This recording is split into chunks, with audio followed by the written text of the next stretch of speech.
हरे कृष्णा, राधे राधे, जय श्रीमन नारायण।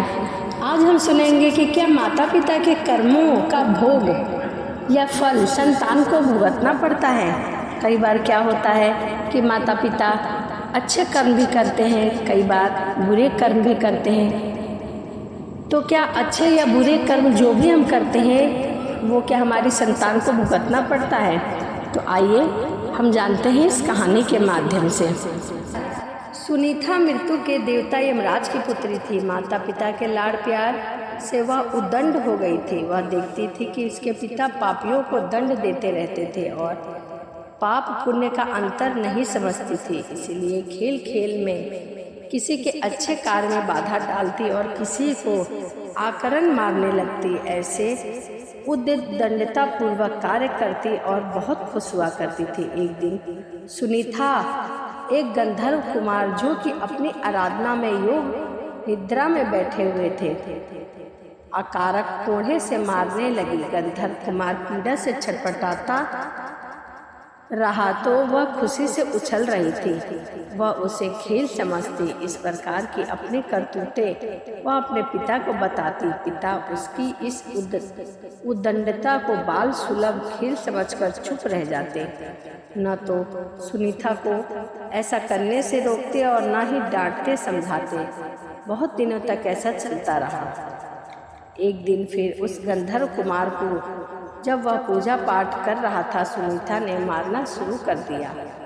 जब असहनीय हो गए तो उसने क्रोध से श्राप दे दिया कि तू धर्मराज की बेटी है, तेरा विवाह एक ऋषि पुत्र से होगा, तेरी एक योग्य संतान भी होगी। वह तेरे इस दुष्ट कर्मों का अंश उसमें व्यापक रहेगा, वह भोगेगा तेरे इस दुष्ट कर्मों का परिणाम। सुनीता की यह बात सुनकर भी अपने पिता को बताई। अब धर्मराज को लगा कि उन्होंने बड़ी भूल कर दी। संतान की आदत और स्वभाव पर ध्यान न देकर उसे भले बुरे का ज्ञान नहीं दिया। फलस्वरूप उसे श्राप मिला। अब तो समय हाथ से निकल चुका था। बोले, बेटी, निर्दोष तपस्वी को पीटकर तुमने अच्छा कार्य नहीं किया। बुरे कर्मों को करने के कारण तुम्हें यह श्राप मिला है। अब तुम भी संभल जाओ और अच्छे काम की ओर मन लगाओ। समय बीतता गया। कन्या बड़ी हो गई। उसके विवाह की चिंता हुई। उसके श्राप को जानकर कोई उससे विवाह करने को तैयार नहीं था। कौन उससे पैदा होने वाले पापी पुत्र का पिता बनता। जब कोई उपाय न रहा तो रंभा अप्सरा ने उसे मोहिनी विद्या सिखा दी। अप्सराएं तो इस कार्य में सिद्ध होती हैं। अब उसे किसी को भी मोहित करने की विद्या सिद्ध हो गई। एक दिन रंभा उसे अपने साथ लेकर वर की खोज में निकली। एक नदी के तट पर उसने अत्रि कुमार अंग को देखा। सुनीता अंग को देखते ही उस पर मोहित हो गई। रंभा की माया तथा मोहिनी विद्या के बल पर उसके अंग को भी मोहित कर लिया। दोनों को एक दूसरे पर आसक्त जानकर रंभा ने दोनों का गंधर्व विवाह करवा दिया। दोनों सुखपूर्वक रहने लगे। कुछ दिनों बाद उसके पुत्र हुआ जिसका नाम वैन रखा गया। वैन अत्रि वंश के अनुरूप ही अपने पिता अंग के समान धार्मिक, सदाचारी तथा रजोचित गुणों से संपन्न था। आचरण, विचार और व्यवहार में सब उसकी बड़ी प्रशंसा करते थे। अच्छे कुल में उत्पन्न होने के सभी लक्षण उसमें दिखाई देते थे, पर माँ के एक दुर्गुण के कारण उसके कारण वह श्रापित हुआ था। धीरे धीरे वेन में भी दुर्गुण प्रकट होने लगा। कुछ नास्तिकों तथा दुष्टों की संगति में वह नास्तिक भी हो गया। ईश्वर, वेद, पुराण, शास्त्र आदि उसे झूठ लगने लगे। यज्ञ, संध्या आदि को वह पाखंड समझने लगा। वह वयस्क हो चुका। अपने माता पिता का कहना भी बिल्कुल नहीं मानता था। राजकाज में उसका हस्तक्षेप इतना बढ़ गया था कि पिता अंग सहाय हो गए। राजा तो अंग थे, अब आज्ञा वेग की चलती थी। सुनीता समझ रही थी कि उसके संस्कारों का परिणाम श्रापग्रस्त इस पुत्र ने उतर आया है। उसके हठ तथा उद्दंडता पर किसी का वश नहीं था। सब विवश थे। वेग मैं इन कर्मों से प्रजा दुखी रहने लगी। महाराज अंग को अपयश मिलने लगा।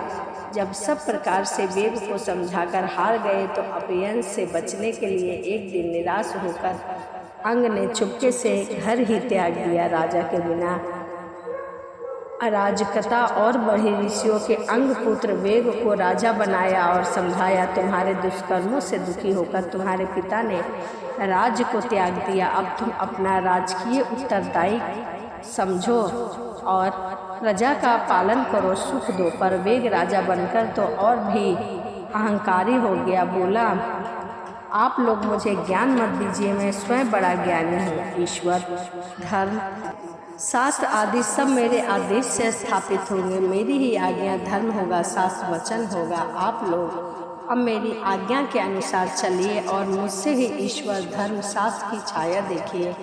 ऐसे विचार वाले वेग के कार्यों से देश में अराजकता बढ़ी। सारे धार्मिक तथा सत्य कार्य बंद हो गए। प्रजा की सुरक्षा नहीं रही। दुष्ट लोगों का बोलबाला हो गया। धार्मिक कार्य बंद हो गए। हर चीज का अंत होता है। पाप का घड़ा जब भर गया तो ऋषि मुनियों तथा प्रजाजनों ने विद्रोह कर दिया। वेल को पकड़ लिया और उसे प्रताड़ित कर राजा के पद से हटा दिया गया। सत्ता छिन जाने से वह असहाय हो गया। अब वह दूसरों की दया पर निर्भर रहने लगा। ऋषियों ने प्रजा के परामर्श कर उसके पुत्र पृथु को राजा पद पर स्थापित किया। वेग जंगल में चला गया। निश्चय ही अच्छे कुल परिवार का व्यक्ति भी कुछ संगति के कारण अपनी मर्यादा भूलकर कुकर्मी हो जाता है। अपने कुल धर्म को भूलकर सबके दुख का कारण बनता है और अंत में अपने इसी आचरण के कारण वह स्वयं ही नष्ट हो जाता है। इसीलिए कुसंगति तथा कुसंस्कारों से बचना चाहिए। स्वयं के लिए न सही तो अपनी संतान के लिए। मनुष्य खुशी खुशी पाप करता है, पर भोगते समय रोते रोते भी छुटकारा नहीं मिलता। कर्मकर्ता का अनुसरण करता है। जो पाप बांधते समय किसी की नहीं सुनता तो भोगते समय भी कोई उसकी नहीं सुनता। कभी कभी किए गए कर्मों का फल उसी समय तुरंत मिल जाता है। कर्म फल के स्वरूप को हर दुखी व्यक्ति अपने जीवन में प्रत्यक्ष अनुभव कर सकता है, क्योंकि खुद से कोई बात हुई नहीं रहती। आप सभी ने देखा और सुना होगा कि जो अपने माता पिता की सेवा नहीं करता उसके जीवन में भी आगे उसके पुत्र उसकी सेवा नहीं करते। मनुष्य स्वयं की दुर्दशा का कारण कोई दूसरा नहीं अपितु वह स्वयं बनता है। जो दूसरों का भला करता है उसका स्वयं का भला होता है। जीवन का यही भरोसा नहीं है। पाप का घड़ा कब फूट जाए किसी को पता नहीं चलता। इसीलिए ज़्यादा से ज़्यादा धर्म आराधना करनी चाहिए। यदि आपने किसी निरपराध जीव को सताया है तो वह आपके जीवन में शत्रु बनकर अवश्य आएगा। इसीलिए जीवन में कभी किसी का बुरा नहीं करें, क्योंकि प्रकृति का नियम है। आप जो भी करोगे उसे वह आपको इस जन्म या अगले जन्म में 100 गुना करके मिल जाएगा। यदि आपने किसी का 1 रुपया लिया है तो वह आपके खाते में 100 रुपये जमा हो गए हैं। यदि आपने किसी को 1 रुपये दिया है तो वह 100 रुपये के बराबर है। तो इसीलिए हमें किसी का भी कुछ भी उधार नहीं रखना चाहिए। हमेशा सत्य के मार्ग पर चलना चाहिए और पूजा पाठ करना चाहिए। तो अगर वीडियो आपको पसंद आई हो तो वीडियो को लाइक और सब्सक्राइब करना ना भूलें।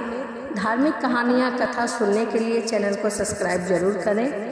तो चलिए इसी के साथ वीडियो को समाप्त करते हैं और मिलते हैं एक नई वीडियो में। राधे राधे, जय श्री मन नारायण, हरे कृष्णा।